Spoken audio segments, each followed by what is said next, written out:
Assalamualaikum warahmatullahi wabarakatuh. Alhamdulillahi rabbil alamin. Wassalatu wassalamu ala asyrafil anbiya'il mursalin Sayyidina Muhammadin wa ala alihi wa sahbihi ajma'in, amma ba'd. Alhamdulillah, jumpa kembali dengan saya, pengasuh Pondok Pesantren Abnaul Khairat Kabupaten Parigi Motong. Kali ini akan menyambung kembali pembahasan kita episode sebelumnya tentang anjuran menuntut ilmu pengetahuan dalam kehidupan. Kaum muslimin dirahmati Allah Subhanahu wa taala. Pada episode sebelumnya sudah ada dua pembahasan kita bahas, yakni yang pertama adalah kun aliman, jadilah kamu orang-orang yang berilmu. Kalau toh tidak mampu, au muta'alliman, berupaya dan berusaha menjadi orang yang bisa punya ilmu pengetahuan, artinya belajar. Dan belajar tidak hanya terfokus pada masa waktu, tapi bahkan sepanjang umur harus berupaya untuk menuntut ilmu. Utlubul ilm minal mahdi ilal lahdi. Tuntutlah ilmu dari buayat sampai ke liang lahat, kaum muslimin. Subhanallah. Yang ketiga, aw mustami'at.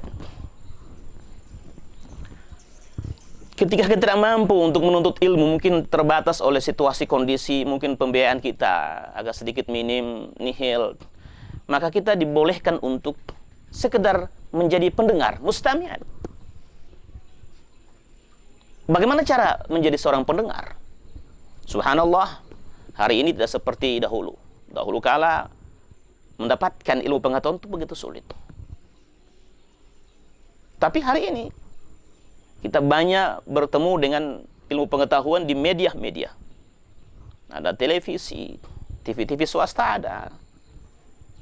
Terus lewat handphone. Bahkan lebih dari itu, kaum muslimin, majelis taklim di Kabupaten Parigi Motong, khususnya di kota Parigi itu luar biasa banyaknya. Mereka tumbuh bak jamur di musim hujan.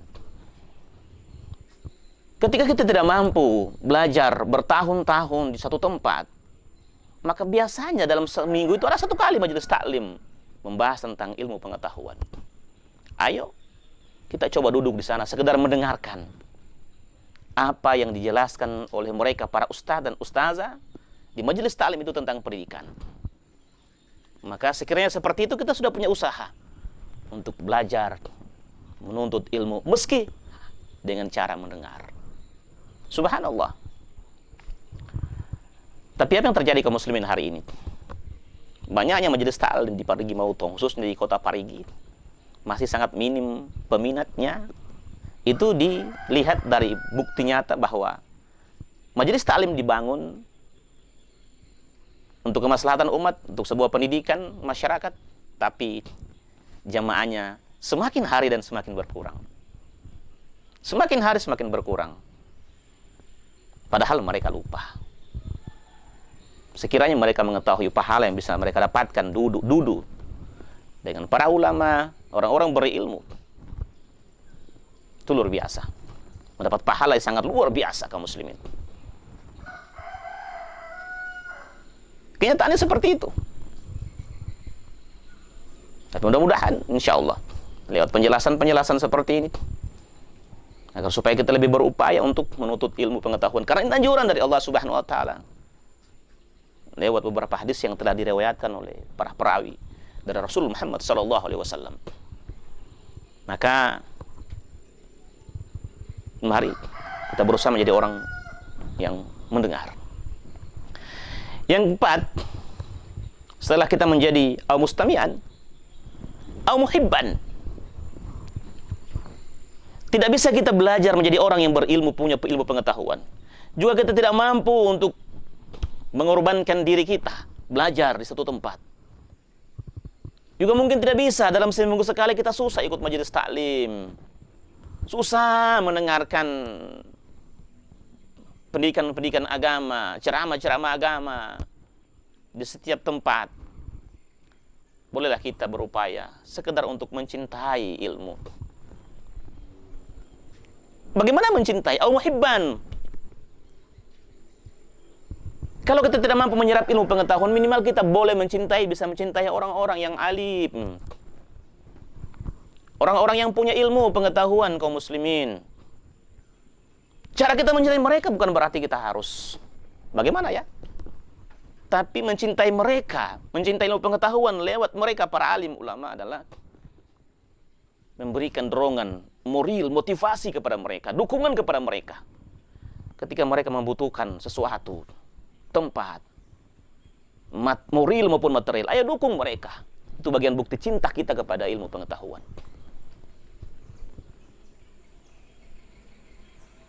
Kaum muslimin dirahmati Allah Subhanahu wa taala. Dalam sebuah riwayat dijelaskan, ada salah seorang yang ketika suatu saat nanti akan dimasukkan Allah Subhanahu wa taala ke dalam neraka Jahannam, ke dalam api neraka. Tapi tiba-tiba setelah dia masuk ke dalam neraka, maka dipanggillah malaikat. Dan malaikat itu datang menghadap Allah Subhanahu wa taala. Maka Allah Subhanahu wa taala berkata kepada malaikat. Dan insya Allah, apa ungkapan Allah Subhanahu wa taala kepada malaikat? Kita akan sambung pada episode berikutnya. Mudah-mudahan kita masih bisa bertemu lagi dan berharap semoga puasa kita hari ini insya Allah diterima di sisi Allah Subhanahu wa taala. Mari berzikir, bermunajat kepada Allah Subhanahu wa taala. Asyhadu an la ilaha illallah wa nastaghfirullah nas'aluka ridhaka wal jannah wa na'udzu bika min syakhtika wan nar. Asyhadu an la ilaha illallah wa nastaghfirullah nas'aluka ridhaka wal jannah wa na'udzu bika min syakhtika wan nar. Asyhadu an la ilaha illallah wa nastaghfirullah nas'aluka ridhaka wal jannah wa na'udzu bika min syakhtika wan nar. Allahumma innaka afuwun tuhibbul afwa fa'fu anna. Allahumma innaka afuwun tuhibbul afwa fa'fu anna. Allahumma innaka afuwun karim tuhibbul afwa fa'fu anna ya karim. Bismillahirrahmanirrahim. Allahumma laka sumtu wa bika amantu wa ala rizqika aftartu birahmatika ya arhamar rahimin.